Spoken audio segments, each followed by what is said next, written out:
continue with the Amazing Kreskin interview. I knew what I wanted to do when I was 5 years old. When I was, and as the years went by, and my teachers in fourth and sixth grade, Miss Galloway, who's now gone, was so enamored with the ability she saw that every Friday on show and tell, when you showed pictures from the newspaper or something someone gave you, she would have me practice with my classmates. Think of one class, sixth grade. I said to my classmates, think of a movie, and in those days, you saw double features.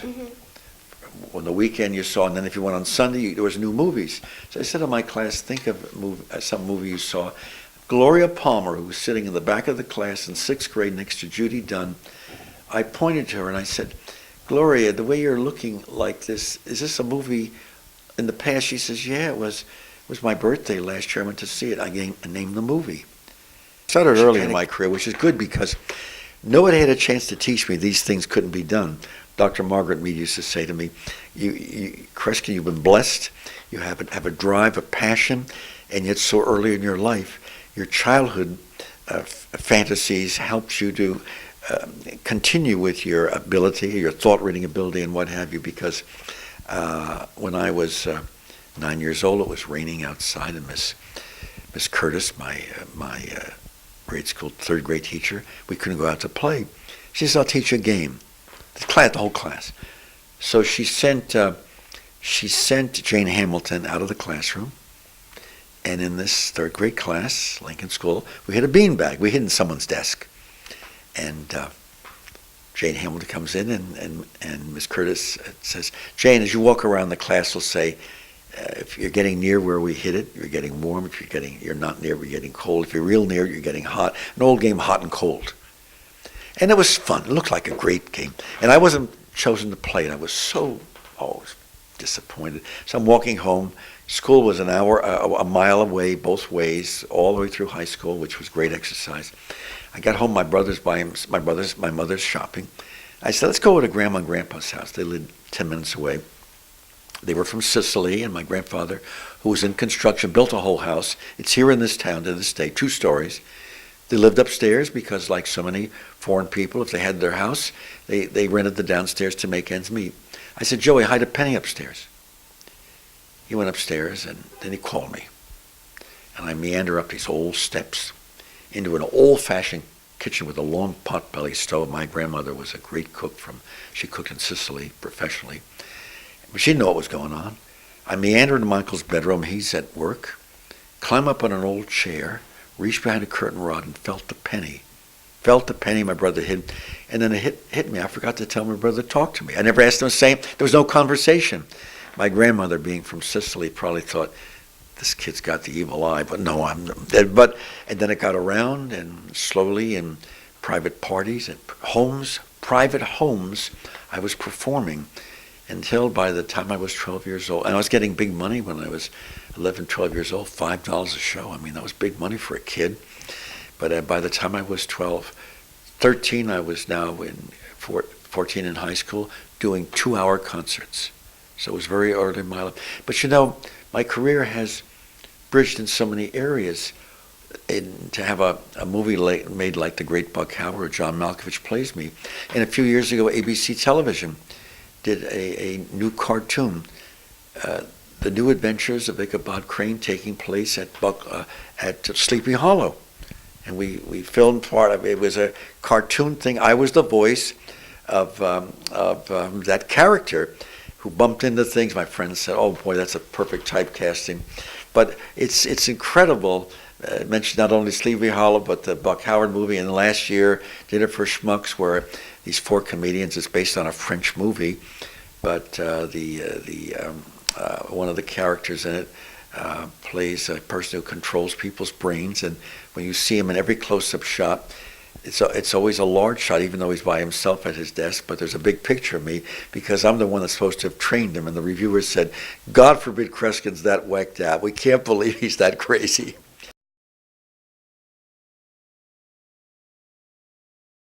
How many shows do you do a year? Last year was 261 around the world, 261. Wow. The year before, the airline industry announced I've flown as of 3 or 4 years ago, March, a little over 3 million miles. I'm only home 4 days a month. I got to bed at 4:45 this morning. And I know, you know what it is? My life, I'm always on the road. The hardest thing today is traveling. My work is a passion, and very few performers keep this kind of pace. I was with Bill Shatner recently because he was on Broadway with a 90-minute commentary about his career, and he said, because he's followed me, he was a fan of mine, he has been a fan, he was on my television series a number of times. He says, how do you maintain this pace? I don't advise people to do this. When I was in the Riviera last year for 3 months in Las Vegas, as God is my judge, you can ask my people, because CBS interviewed me. CBS, not the evening news, but the daytime news, because they said, with the problems in travel, how in God's name did you, let me tell you my schedule. The last 7 weeks, I was headlining at the Riviera. My shows were Tuesday through Saturday, Tuesday, Wednesday, Thursday, Friday, Saturday. Mm-hmm. And on Saturday night, I would leave to go to an airport. In 7 weeks, in the last 7 weeks I was there, I flew over 60,000 miles. Wow. Pilots say it doesn't even fit into a schedule. Yeah. I won't tell you how I did it, but when I left the stage Saturday and came back to the Riviera in Vegas Tuesday, I had never in those 7 weeks had more in those 4 days than 8 hours sleep. Nobody should do this, but something, physiologists say there's got to be something in you that keeps your health so excellent. Please don't anyone try to imitate this, but it's just one of those things about me. What can I say? Someone's watching out for you. Oh, believe me, and they've worked overtime. I mean, the good Lord, he's exhausted, so he's got all his assistants kind of working on things now. But at the same time, because I meet so many different kinds of audiences. I mean, to do an hour special in Japan, most of my audience did not speak English. And when I came back to do some of the Tonight Show appearances, they said, well, how could you read someone's thoughts? I can't. I don't understand how they think. But I had to find the common language. So let me give you an incident. They said to me in Japan, well, do you want all English-speaking celebrities? And so I gave me an idea. Give me some famous people who don't speak English. One was a movie star. I don't know his name. I couldn't say it now. But anyway, he came on, and I had an interpreter. Excuse me. I had an interpreter. I said, tell him to draw on this chart a picture. So we went behind the screen, and he drew something, and he came back, he held it against him. I had a chart. Now, all right, I can't think of the words he's thinking of, but I said to the interpreter, tell him to think of the picture he has. But I couldn't get it. No matter what I did, I was drawing, all I was drawing was a circle and a triangle. Finally, I drew a triangle with the base on the bottom and the point down here, and put the circle on top. I said, that's all I can get. Asked him to show what he drew, and he told us what he drew. An ice cream cone. A triangle and a circle. Yeah. So I got the image, but I couldn't get so I can work with almost any group of people if I find the common communications, and that's what's exciting. My life is really an adventure. Mm-hmm. The things that happen to me through I got to tell you that one of the benefits of travel, and I don't think of this as negative, I was on a flight coming from LA, and I had an appearance in Sacramento. I'd done a late night TV show, and I could see in the stewardess's face his stress. Something was wrong. I don't bother people, but I said to one of the stewardesses, I asked her to sit down. I said, something's wrong, isn't she? She says, Kreskin, we can't get the landing gear down, and we're going to run out of fuel. I said, I know, because we should have landed an hour and a half. She says, we're running low on fuel. She said, they're going to foam the airstrip. Now airstrip. Now there were people. I got up to go to the men's room, and for some reason I don't know, I walked through the whole, from the first class through the whole thing to the back. A lot of people I could see a lot of stress in their faces. Went to the men's room, came back and sat down. As finally we were about to land, and we're going to be landing and crash landing on a strip, you hear noise, and everybody is screaming joy. Somehow the gear is unlocked, and they came down, and we landed. I got to tell you the story, because comedians say, oh my God, if we could do that with our comedy. We land, and I'm the first one to get off. The stewardess says, would you leave, get off first, Kreskin? I come down, the two of the three pilots are there, and one of the stewardesses, and they say, we want to thank you. I said, what do you mean, thank me? And what happened? They said, Kreskin, you got up and went to the men's room in the back, didn't you? I said, I don't know why I did it. They said, Kreskin, when people saw you, they thought, he looks so calm.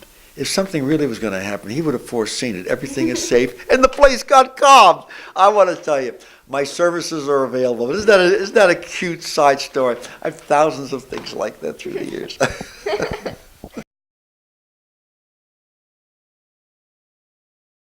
Kreskin, have you been involved in the sports world recently? Well, if I were playing anything, I would be losing all over the place, but traveling in Canada, where I just spent a few weeks, a lot of the people have talked about the Maple Leafs because they've had a very tough history for 7 years now, and all the sports writers here in the States say 7 years they haven't been in the playoffs this year. They haven't won the major award for 20-some years, and we were talking about this, and I was sent a copy of the book.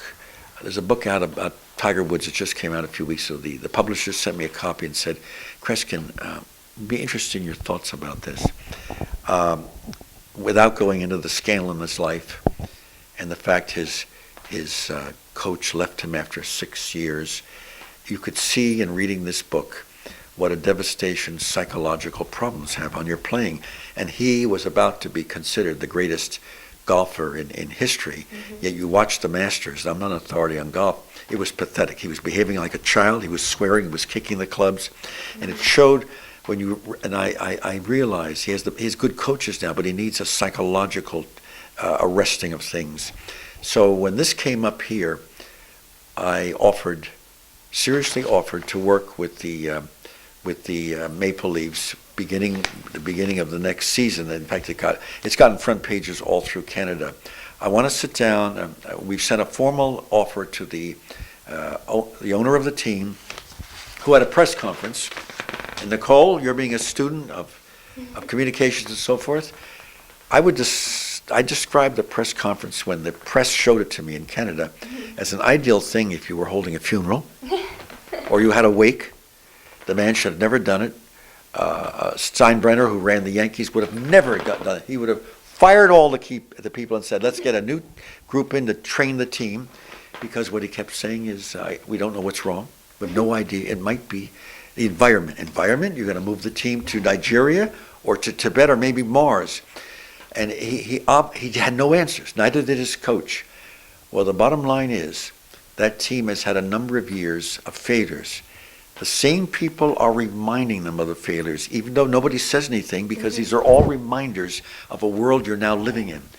When you fight a war or you fight to win something, you can't change the environment of the opponents or what have you. You have to change what's inside yourself. And the public doesn't know much about this. I've done major seminars. My seminars, in which I train people to tap into their inner resources, run from 3.5. The one I did just in Chicago for about 200 people ran about 5.5 hours. I don't teach people to read thoughts, but I teach people how to use a second area of their life, their unconscious mind, which is a vast part of our personality. So I thought your listeners would be interested. The other thing I think is fascinating, and this is not my book. I have no involvement. I've written 19 books. This is not my book, but it's a book called Tasting the Universe, and it's by Maureen Seberg. She's a writer for the New York Times, but she's written many feature articles and then done some television interviews.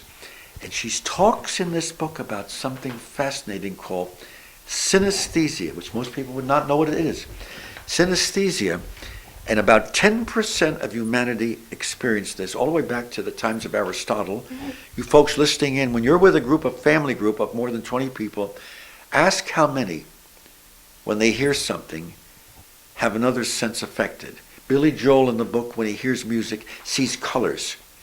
The reason she devoted a chapter to me is when we were sitting at a private affair with our producers. She said, you read thoughts. I said, well, let me try something with you. Think of some numbers. And I named the number she had in mind, and one of the numbers I saw in color, and she almost screamed. She said, how did you know? I said, what? She says, I have synesthesia. When I think of numbers, I see colors. Some mathematicians do this. It is a twisting of the senses, which some people are gifted with, and the world doesn't know about it, but now there's research being done everywhere.